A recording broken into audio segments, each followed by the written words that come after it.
The time that followed the destruction of Poland in just 5 weeks of frenetic activity came to be called the Phoney War, the war that wasn't really happening. Now imagine me in the Maginot Line, sitting on the mine in the Maginot Line. Now it's turned out nice again, the army life is fine. The phrase was coined in the United States. Britain talked about the Boer War and the Twilight War. The French talked of La Drôle de Guerre. In Germany, they called it the Sitzkrieg. France and Britain demonstrated their decision to end appeasement and honored their decisions to aid Poland. But the democracies did little to actually help Poland in any material way. They did little that could indirectly help the Poles by distracting or diverting Hitler's attention.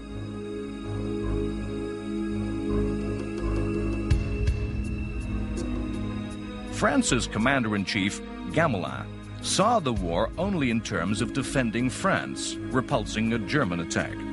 This mentality spread down throughout the French army. No attempt was made by France's heavy artillery to shell German industrial towns, which were well within range.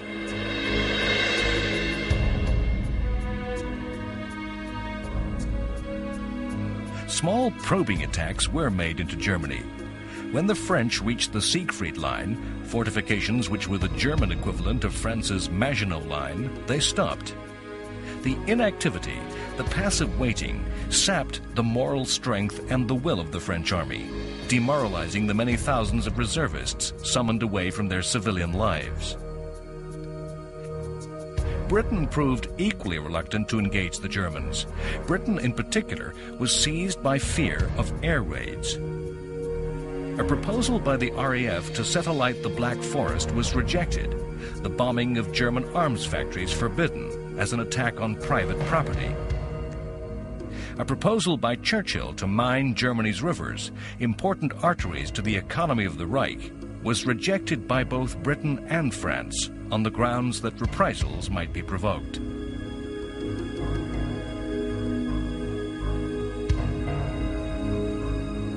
The first death of a British soldier did not occur until December 1939. This was in severe contrast to World War I, when, in the same time, 50,000 British servicemen had died. It's no surprise that the war seemed phony. The public mood of determination and resolution that had swept the democracies when war broke out gradually faded away. The willingness to resist an expected immediate attack melted into boredom. The blackout, the rationing of food, the evacuation of children far away from home, the closure of places of entertainment became irritations. The numerous emergency laws passed in the first months of the war imposed controls and interferences on and into everyday life that seemed pointless and irrelevant. It was not just Allied passivity that created the Phoney War. The Germans were in no great haste to raise the pace of the action. They sought to consolidate their gains in Poland. Some German generals thought the army not ready for war and hoped, as many did in Britain and France, that the war might wither away and a peaceful compromise emerge if neither side upset the other. Perhaps another reason for the Phoney War is the simple fact that the weather of that winter was some of the most severe in living memory.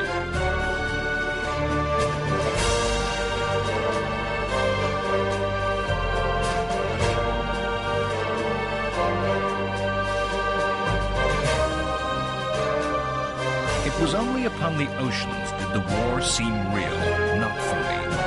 Germany's naval strategy was to attack enemy ships wherever possible, using both surface raiders and U-boats.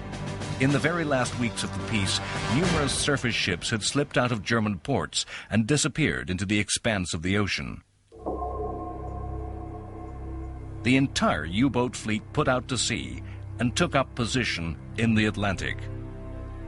As war broke out, immediate attacks began upon merchant shipping, with clashes between the naval forces. The anchorage of Scapa Flow in Britain's far northern Orkney Islands was used as a forward base by the British fleet in attempting to seal the North Sea. On the night of October 13th, a German U-boat daringly entered the anchorage and torpedoed the huge British battleship Royal Oak, which capsized with the loss of 833 British sailors.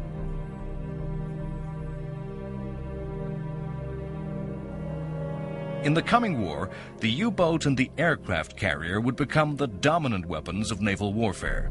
But the first encounters of the war at sea involved surface action. Germany had built a fleet of large ships, surface raiders, designed to make long cruises into the oceans, sinking and destroying merchant trade.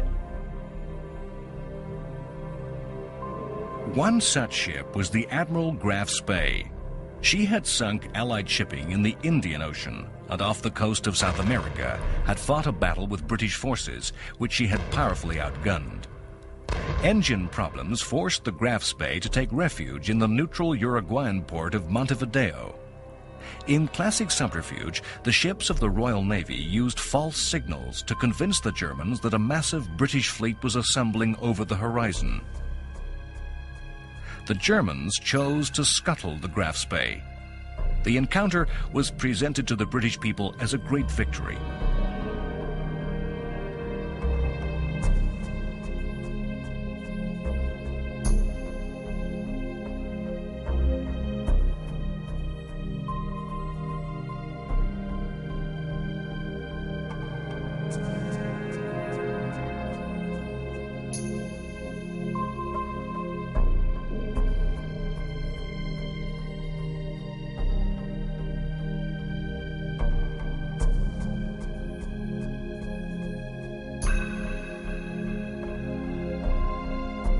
The Graf Spee had taken many British prisoners and transferred these to her supply ship, the Altmark. Altmark was cornered off the coast of Norway and took refuge in neutral Norwegian waters. A team of British Marines daringly stormed the Altmark, the British themselves violating Norwegian neutrality, and rescued the prisoners.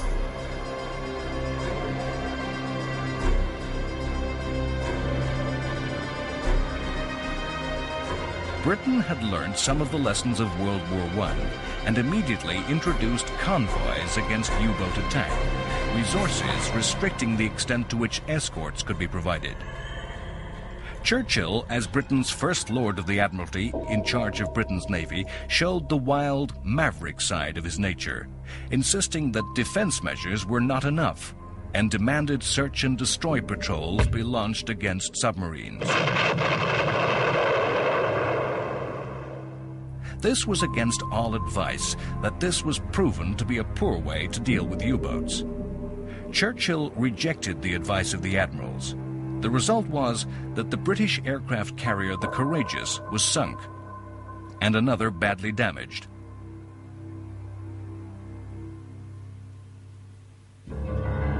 War was being fought on land, in Europe, in the forests of Finland. The global conflict that became World War II was, in many ways, a number of small wars that broke out at the same time and aggregated together. One such conflict was that fought between Finland and the Soviet Union. The fighting that broke out at the end of November 1939 was the direct outcome of the Nazi-Soviet pact, in which Stalin demanded Finland become part of Russia's sphere of influence. The fighting was a result of Finland's rejection of Stalin's demands that their shared frontier be moved further into Finland and that Finnish islands be given to the Soviet Union. The Russians feared invasion and wanted to push their borders further west, as they had done in Poland. Stalin was prepared to offer compromise, but the Finns saw the USSR as an implacable enemy and believed that concession would only bring further Soviet demands. Russian forces attacked across the whole length of the border. The Soviet Union mounted a full invasion of Finland. The Russian soldiers were told that Finnish workers would rise to welcome them as liberators from capitalism. The Finnish army was small and poorly equipped in nearly every aspect. However, Its troops had been intensively trained to operate in their native forest terrain, to operate in the dense woods of summer and the depths of winter snows. What's more, the Finnish soldiers were motivated by a fierce and determined patriotism. The Russians outnumbered the Finns by more than 150%. Their imagined easy advance ended in stalemate. The Finns absorbed and repulsed repeated attacks, and the Russian superiority in air forces was negated by the short Arctic winter day and poor weather. The Russian tanks were negated by a simple improvised weapon, the Molotov cocktail, a bottle filled with gasoline and tar, which was thrown into tank engines, setting them on fire. The communist tactics were naive, separating their tanks from their infantry. The Russian armor was hunted down amongst the forests by Finnish infantry on skis. The Russians attempted to swamp the Finns by weight of numbers, using crude human wave mass attacks. The result was massacre by machine gun fire. Throughout the Finnish War and the early stages of the eventual conflict with Nazi Germany, Soviet forces would be severely weakened by the butchery of Soviet high command in Stalin's purges. The communist dictator destroyed the leadership of his army through a paranoid fear of plots and planned coup d'etat. Incredibly, the Russian forces had no white winter camouflage or winter survival skills and simply froze to death through the absence of winter clothing.